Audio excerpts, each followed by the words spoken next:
Hey everyone, this is Kayla. Welcome to my channel. And today I was guided to come on and share some things that I journaled, some messages. Essentially, it seems as if it's a message from the divine feminine to the divine masculine, or vice versa, or maybe the dance, the union of the two within each being. But it's been a really beautiful experience as well, to be pushed into a place of surrendering expectations and attachments. And of course it is in between, because we really can't stay on one side or the other, and I'm definitely realizing that, so sharing that with all of you is pretty important. All right, cool. So let's get right into it. And I do want to share that I actually am pretty uncomfortable right now. This is vulnerable. I normally don't share things that I write in journals, which I do journal a lot. So maybe that's a message for you as well. So it says, counterpart in thy heart, the vision is clear, memories of the love we share surface, invoking feelings of euphoria, gratitude, wholeness as we gaze into each other's eyes. Hope is born, inner knowing, I have found my best friend, my twin flame, and I receive this love with gratitude. This child is so loved, this connection, this rebirth, this renewal, this third energy created within the connection. Now observing the 12 chakra activation from one-dimensional states of awareness, gratitude, reflecting on relationships with family members, sisters, nephews, watching the masculine archetype within the feminine archetype dance between all beings, everything in existence, listening without listening, divine feminine retreats, creative flow, witnessing spiritual experience, unapologetically Kayla, supported, held by God, falling into the arms of Divine Mother. Eights, seeing eights, infinity. Twin and I are are both 88. Seeing eights everywhere, seeing everything around the number 8. Mountain climbing, a map is given, go to the top, the ascent, natural. Ascension symptoms, sleeping less, sweating, highly aware, talking fast, divine feminine, hummingbirds, eagle, birds flying.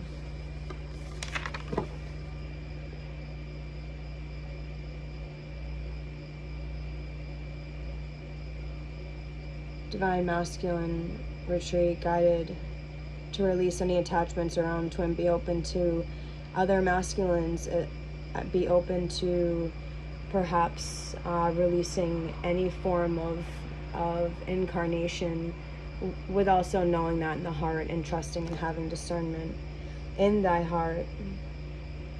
Unity within, 12 times 12, 144, relationship template. Heart center awareness, genuine, create kindness, birds chirping, grounding, now here, timelines, observing, dragonflies.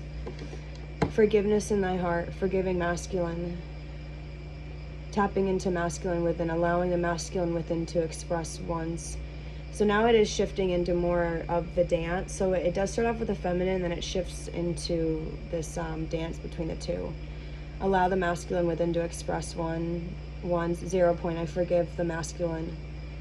So that would be the feminine to the masculine. I forgive the masculine. Asking the feminine to forgive the masculine essence. In between, in and out, be the feminine unity. Weaving in and out, nothing in sight, no self-pity or doubt. Surrender to the light, transmute fear, God is near.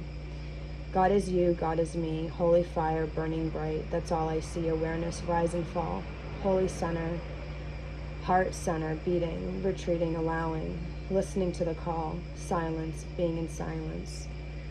Witnessing creation, good, bad, dissolved. All is resolved, to infinity and beyond. In thy heart, they are dancing together like children, growing together, falling in love over and over again.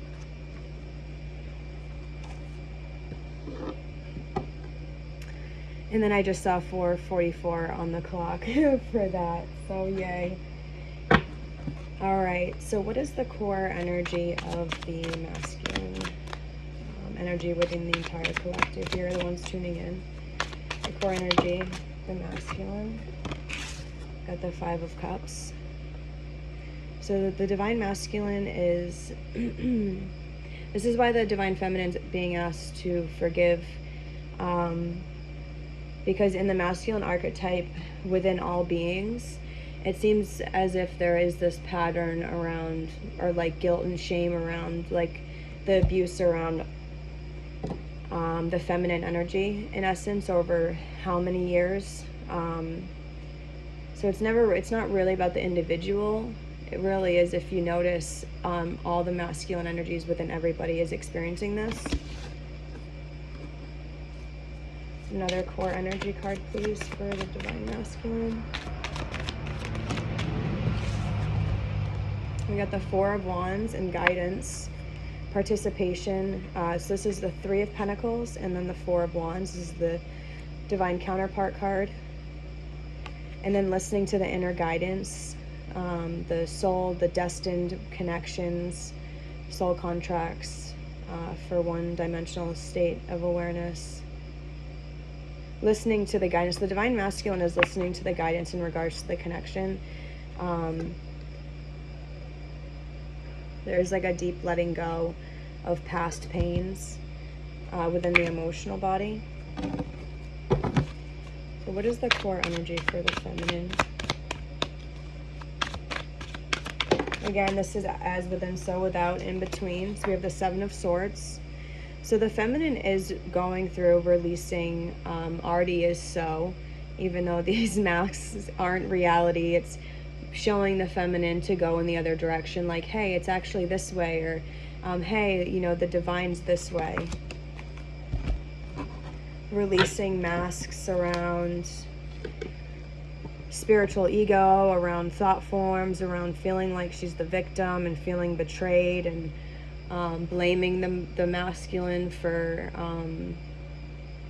it's really, in essence, if you look at this within, I mean, I can see that the dance between the incarnate and the in-between, and in you as well, but just try to release any expectations or attachments, and allow the awarenesses of each one to come through. I can feel the resistance coming through for that. What else, Spirit, in regards to this? Yeah, and then we have the Devil. Okay, so the feminine is moving through these deep conditions around the masculine within herself as well. The masks, I mean, there's this sheep over the lion, right? Like pretending to be. And under all of that, it's the feminine, side 8 as well, that the feminine is really desiring love and desiring to be with the masculine, even though it already is so, they're already in union. But these are the conditions that are coming up that can't, I mean, they're not serving anymore. Spirit, one more for the divine feminine.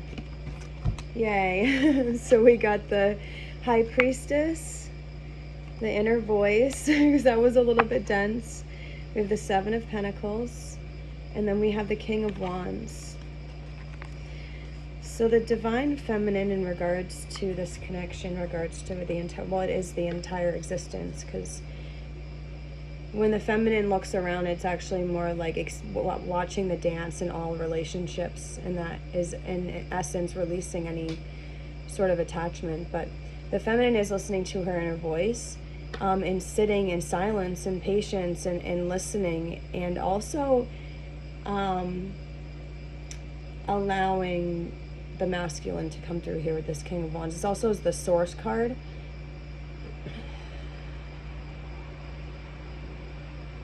So allowing one to receive from Source, that's the true connection here. All right, let's get into the sexual tarot. So for the divine masculine, we have the Empress. Wow, and the Emperor. Wow, that's so cool.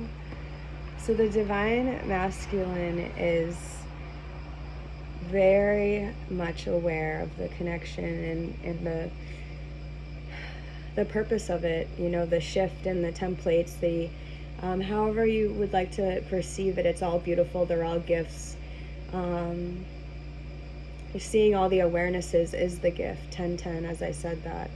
The divine masculine is experiencing union within one's being, perhaps the incarnate, and then as well as, you know, the divine masculine in whoever is watching this, you, or doesn't matter what gender your physical body is, but it's just like the divine masculine is like, okay, you know, I'm ready to go. I see the truth here. I know that I'm here for a purpose, and I feel like I'm valuable. I know what I'm worth, and I've known this for a long time, but I'm no longer willing to sit back. Like, I can see the truth here, and there's like this big relief for the divine masculine as well in regards to this connection here. So let's look into the divine feminine.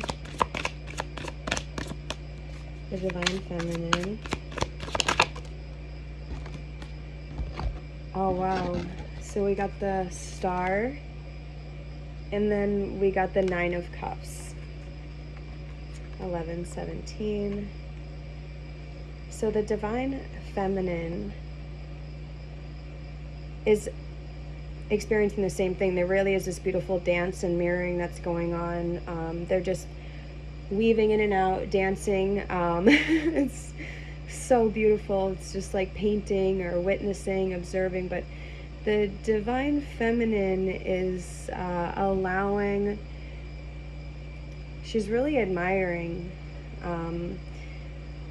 She's remembering memories, like past memories. I'm getting a little bit nervous even talking about it, because the divine feminine is very vulnerable for that essence to express oneself, one's soul, however you want to word it. But in essence, it's so beautiful and pure, especially with the Star card here. There's this vulnerability piece that's being brought in.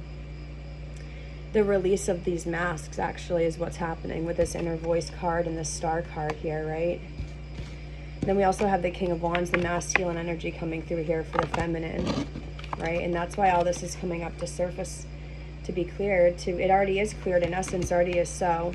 It's really just observing it, but just allowing it to be observed rather than attaching onto it.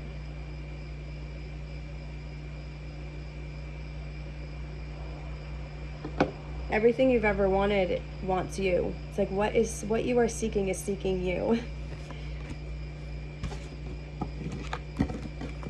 What are you looking at? Do you see the gifts?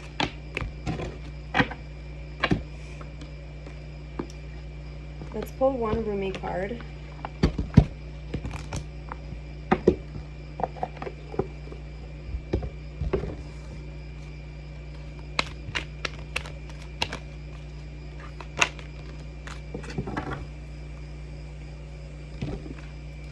Passion of the Wild Red Mother. 1331, as I said that. Numbers are very important right now. I'm seeing a lot of feminines and masculines, seeing a lot of numbers, synchronicities. It's a dance with the universe, dance with you, dance with God. You are God. It's all beautiful in essence. And just embracing that with this wonder and awe, because it really is such a gift.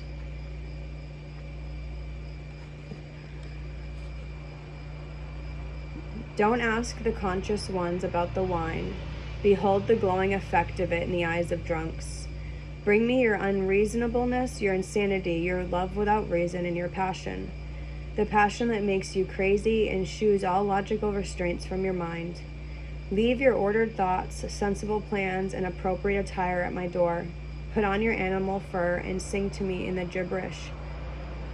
When my beautiful goats die, I make drums from their skins, and their spirits live on in my passionate play.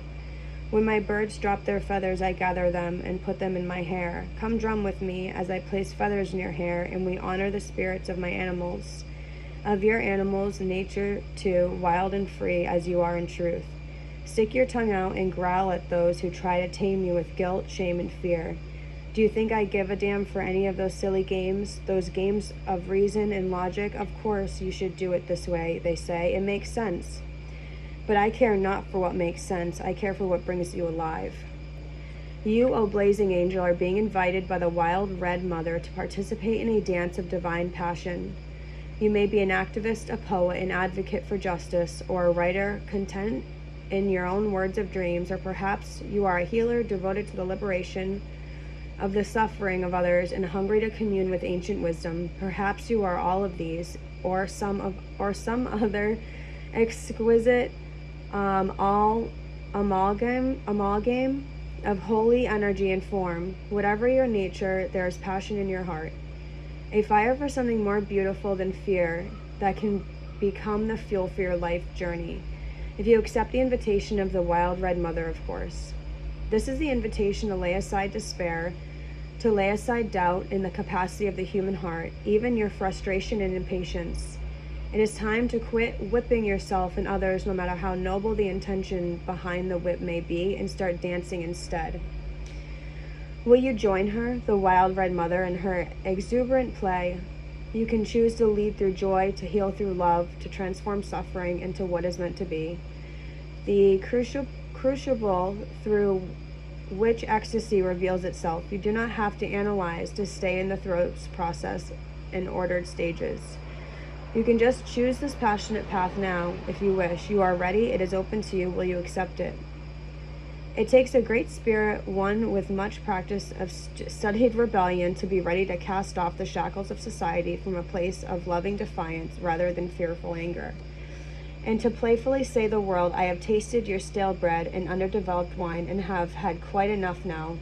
I decline your offer to gorge upon such lesser fruits. I prefer to feast upon the bread, hot and fresh, and wine that is mouth-filling and unctuous. Join me if you like. It is an abundant feast, and there is plenty for all. Even in the spiritually minded, there can be a driving fear. Thinly veiled is devotion to the most arduous path, perhaps for a while that serves as a truth of sorts. But eventually there will come a time when smaller truths must give way to larger ones, so the soul can truly be free and grow. Passion is the bridge that leads you from a smaller truth that suffering is necessary in order to heal toward a larger and more luscious experience of life as a divine embrace. With a daring and bold love for life that will not be squashed,